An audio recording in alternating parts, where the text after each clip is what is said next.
What's up guys, in this video I'm gonna show you how to add products on Shopify. So the first thing that we need to do is to go to products tab like so. And as you can see here we have the option to add a product.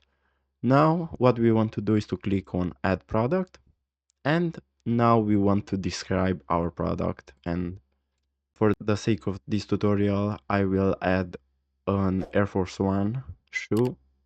So for the title, let's write Air Force One. We're gonna bring a photo for our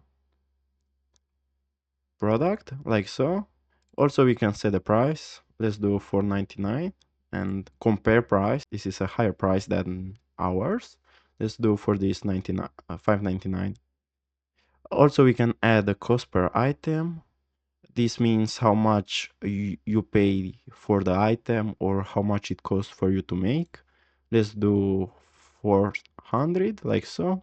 Also, you can add the inventory, you can add the quantity, and for shipping, you have to add the weight of the package. Let's do 0.5 kilogram.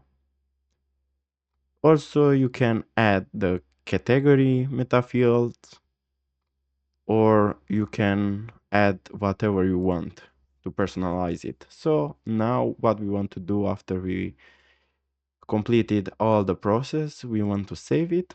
And if we go to collection and then homepage, as you can see, our product is here and it's active right now. So guys, thanks for watching and don't forget to like the video and subscribe to the channel.